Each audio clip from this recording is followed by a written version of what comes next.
the size of his hand and throws it at the creature. Boom.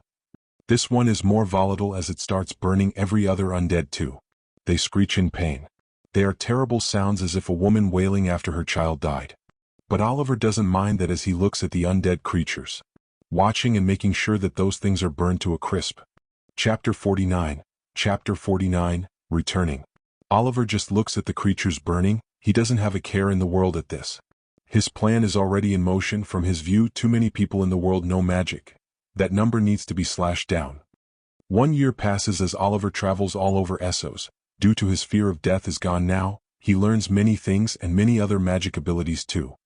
In Westros, nothing of note happened during this year, and even due to Oliver's son managing his territory, the kid is not incompetent enough to ruin anything, though he did fix the bad blood that his house and House Tyrell had between each other.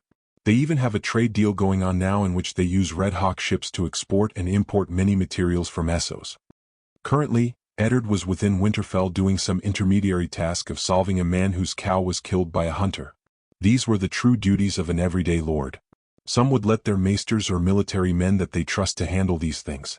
But Ned will never do something like that. That was when the guards dragged a red-haired man inside. Lord Stark, this is a man accused of stealing from Lord Bolton. Says the guard, there had been recent mass thievery in Bolton's territory, and while Eddard doesn't like the man, he is still the Warden of the North, so he has to do his duty and take care of something like this. He was also accused of witchcraft. State your name. Orders Eddard, his voice very serious at this. My name. The man smirks at that. I have forgotten it long ago. Eddard felt a strange feeling rise his spine. It felt as if he was talking to someone who is incomprehensible.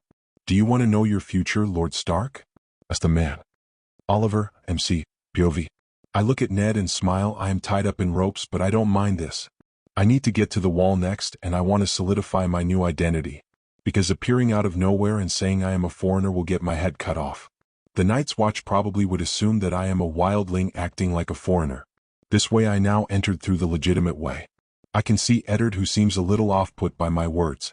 Well, he is a reckless man. He would die either way, so I doubt his fate will change either way, even with my interference. I see then, Nameless, you have two choices in front of you, the chopping block or the wall. Your choice. Says Eddard, usually thieves would get their fingers cut or at worst their hand. But I have gone beyond that. My character Nameless stole from the Boltons. More specifically, he stole their cattle, sheep, and such things. I spread them around the north to the people in need. I became kind of a Robin Hood figure. After that I was captured, and here I am now. I could get used to this immortality thing. I will live one life how I wanted it, and then a different one after that. Super fun either way. Honestly loved being Robin Hood, helping people and seeing their happy, grateful looks. Felt nice. Strange, I have never felt like this before. Being nice is a luxury I never could afford. But now it seems like I can. What a truly nice feeling. After finishing things up and kicking this world towards modernization, I should live a couple of lives as a good man. I struggle against the ropes and cut them without anyone noticing. It is a simple magic trick, making people concentrate on something else away from the most important things. So when I get up, the guards all pull out their swords and point them at me. I just bow towards Eddard and say, I will be going to the wall then, Lord Eddard. He smirks at that. I smile back. He must know of my reputation here. Amongst the lords, it is terrible but very good amongst the common folk. After a little beating from the panicked guards,